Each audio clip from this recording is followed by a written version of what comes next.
नमस्कार। बीए प्रथम वर्ष जिससे हमारा हिंदी का शिक्षण शास्त्र, जिसके अंतर्गत की आज हम लोग बात करेंगे द्रुत वाचन और दृष्टिपाठ के अंतर्गत मौन वाचन का महत्व या उद्देश्य। तो द्रुत वाचन और दृष्टिपाठ होते हैं वो जो हमारे पाठ्यक्रम में निहित जो गहन अध्ययन पाठ होते हैं उनको समझने हेतु सहायता के रूप में लिए जाते हैं।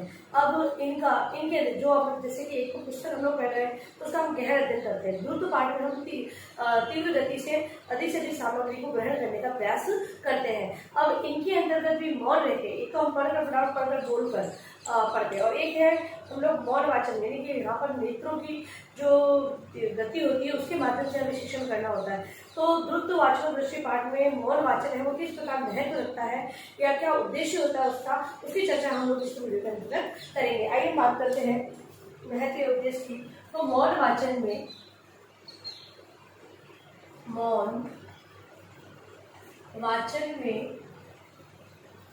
थकान कम होती है, क्योंकि इसमें वाक्य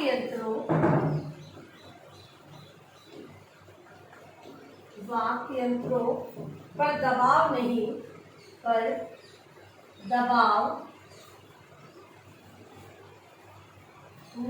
के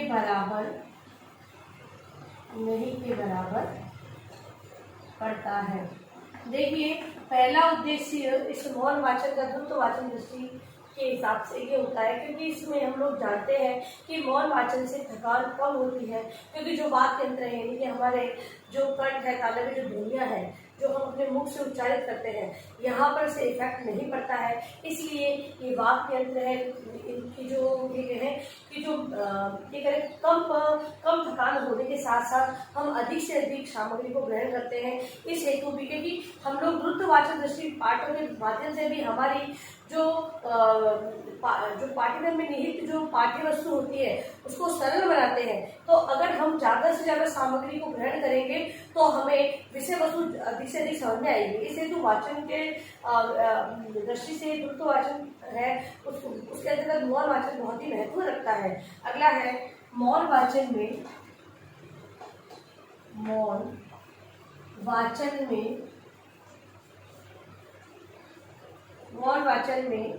1 मिनट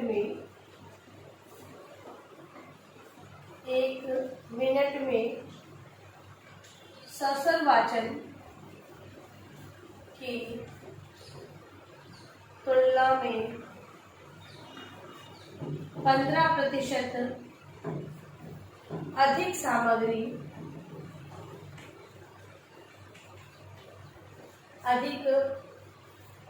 सामग्री का अर्थ ग्रहण किया जा सकता है। अब दूसरा जो उद्देश्य या महत्व है वो ये रखता है कि यहाँ पर हम लोग ससल वाचन में 1% की जो सामग्री उसका उपयोग करेंगे। वहीं अगर हम देखें तो ये जो द्रुत वाचन के अंतर्गत जो मौन वाचन किया जा रहा है वहां पर 15% ससल वाचन की से अधिक सामग्री का अर्थ ग्रहण यहाँ पर किया जाता है। अगला है मौन वाचन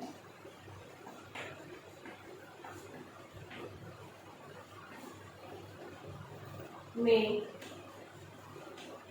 सस्वर वाचन की अपेक्षा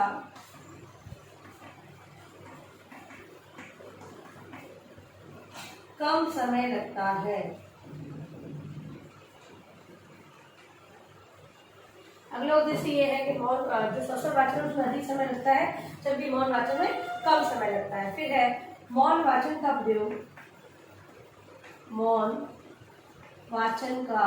प्रयोग दैनिक जीवन में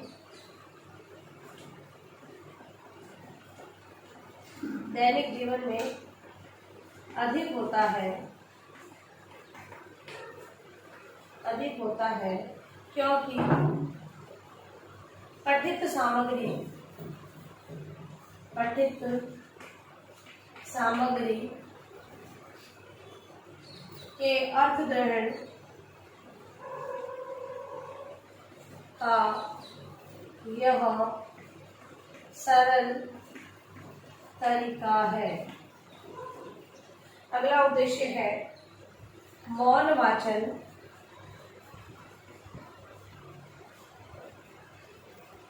की प्रक्रिया द्वारा कक्षा में बैठे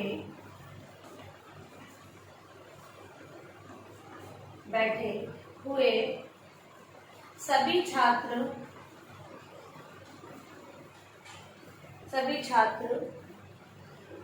एक साथ अध्ययन कर लेते हैं और एक दूसरे को किसी प्रकार की बाधा नहीं पहुंचाते। मौन वाचन में विद्यार्थी है मन ही मन अपनी पाठ्य सामग्री को पढ़ते हैं।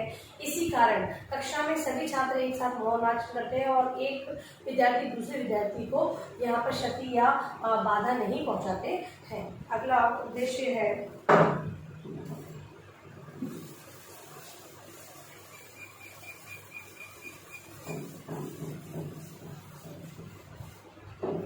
मौन वाचन करते समय छात्र सोचता भी जाता है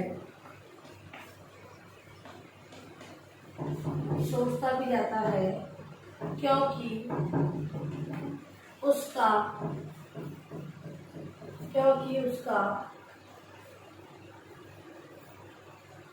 अध्ययन पाठ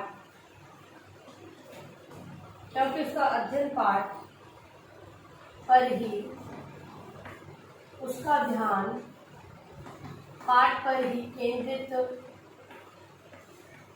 रहता है।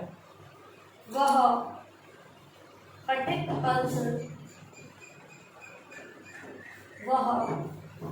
अंश का अर्थ भी शीघ्रता से समझ लेता है। अगला है कक्षा में मौन वाचनाभ्यास से स्वाध्याय की शिक्षा मिलती है। तो कक्षा में मौन वाचन करवाया जाता है। तो विद्यार्थी स्वयं पाठ्य वस्तु को पढ़कर और उसे समझने का प्रयास करते हैं। वहीं से बालकों के अंतर्गत स्वाध्याय की आदत का विकास होता है, जिससे कि अध्यापक जब भी उन्हें गृह कार्य देता है या संबंध कोई विषय वस्तु को समझने के लिए देता है तो वो अपने अनुसार उसे अध्ययन करते हुए समझते हैं। और लास्ट है उच्च कक्षा के लिए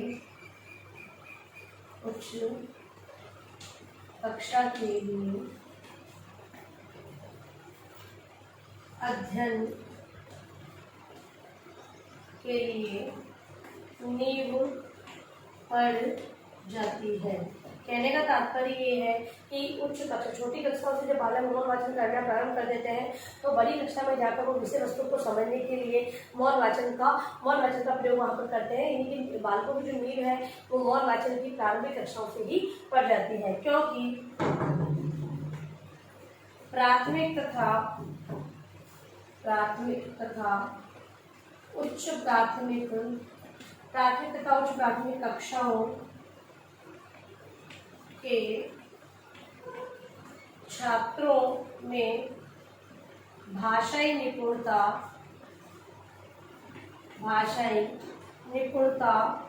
इतनी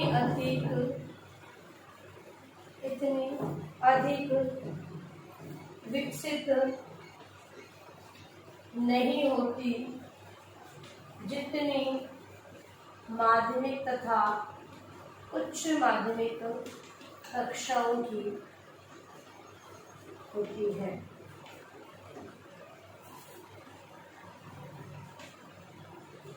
ठीक है। तो जो प्राथमिक उच्च प्राथमिक कक्षा है उनकी जो ये कहें कि वो इतने निपुण नहीं होते भाषाई कौशल के अंतर्गत जितने कि उच्च माध्यमिक तथा उच्च माध्यमिक कक्षाओं के बालक होते हैं। इसलिए तो मौन वाचन वहाँ से प्रारंभिक कक्षाओं से बालकों को सिखाया जाता है, उच्च कक्षाओं के अंतर्गत जाकर भाषाई निपुणता के अंतर्गत ये मौन वाचन है उपयोगी सिद्ध होता है। ठीक है। अब देखिए अपना गृह कार्य प्रश्न आपको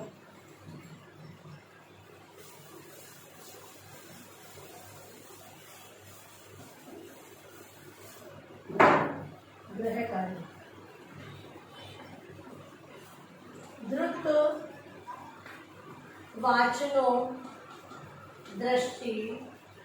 वाचनो दृष्टि पाठों में मौन वाचन का